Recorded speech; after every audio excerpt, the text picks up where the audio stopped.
Hey guys, Dean from BlasterTECH here. This is our new scar barrel. It is a 6-string.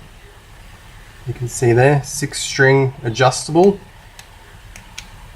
and ported scar barrel that you can fit on K&S brass 17/32 or 9/16. Alright, so this is our Mark II scar barrel.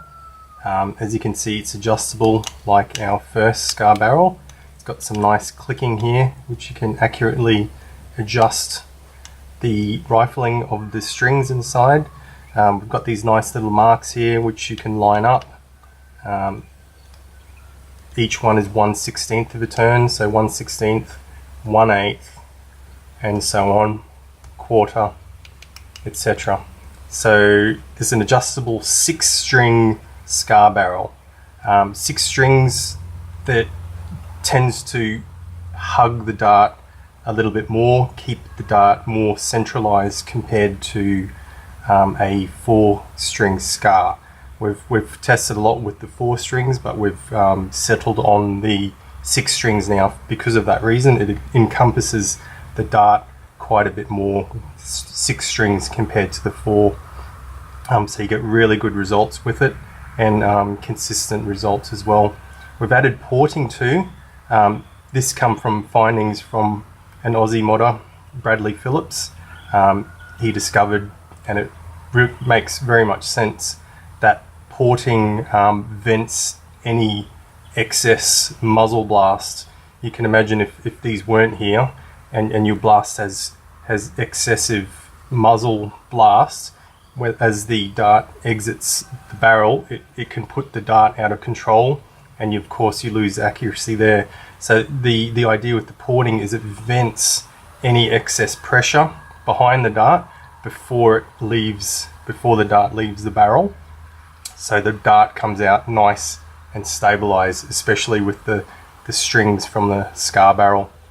So this is the 9/16 type for K&S brass tube. We've also got the 17/32 size as well.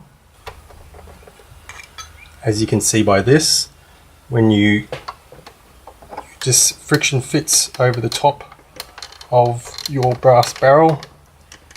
We've got, for the 17/32, you've got that viewing glass down the bottom, which you can see how far the brass goes on, because you don't want to push it on too far that it cuts the strings on the scar itself. So you can see there the brass inside, so you know you can go a little bit further, but don't go too much further.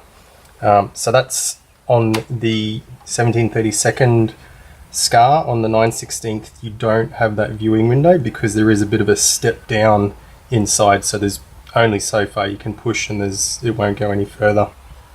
Also, we've got this little tapered down section here, and what that allows you to do is basically push this. If you've got a short stub like this has with the brass tube, it's pretty flush with the edge of the tip here. So this little tapered down section allows you to push the scar right down. So you've got a good friction and seat on the brass, on the short stub of brass. What you need to do though is you need to take this protruding section off, just cut it down or grind it down. The reason that's there is when we print it, we need a nice stable base. So if you've just got a short stub of brass, take this lip off, and then you'll be able to push the scar barrel all the way down like so here. Alright, so what you need to do first is grab the string that comes with the scar barrel. This fly out of the way. Then at one end, just do a couple of knots like this. So probably about three or so. So that's 2. And we'll do one more.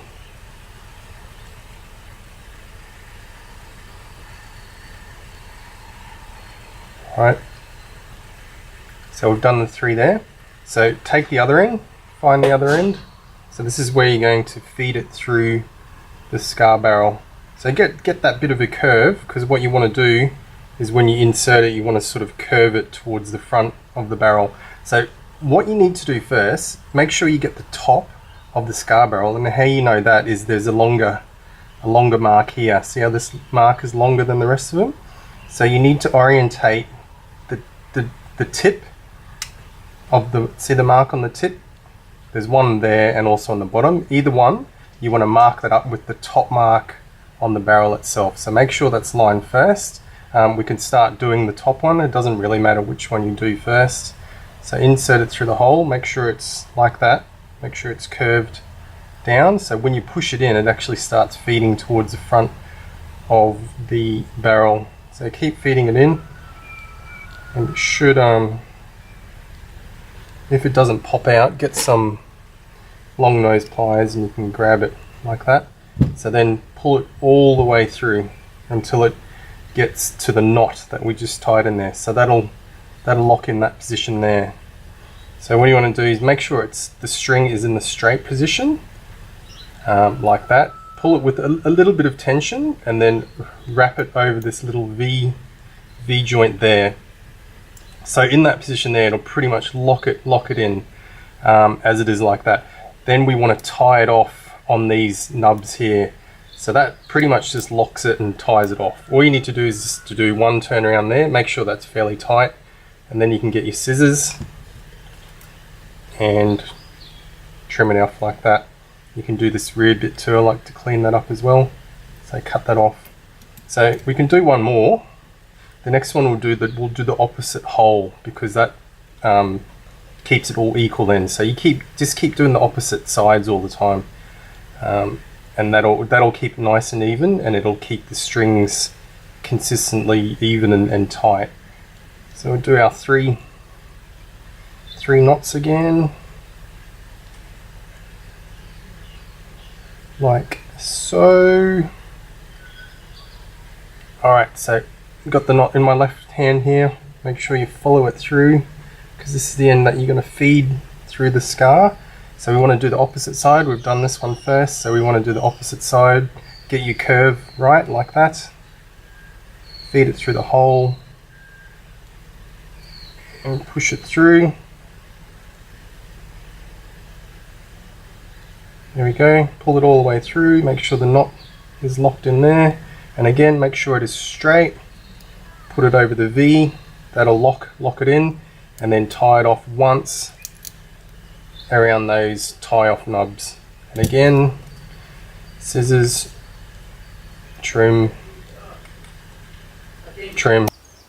So when you've done both opposite sides, you've done it twice now, you need to repeat it for the remaining holes. So you've got all 6 strings nicely lined up, and then you've finished stringing it up.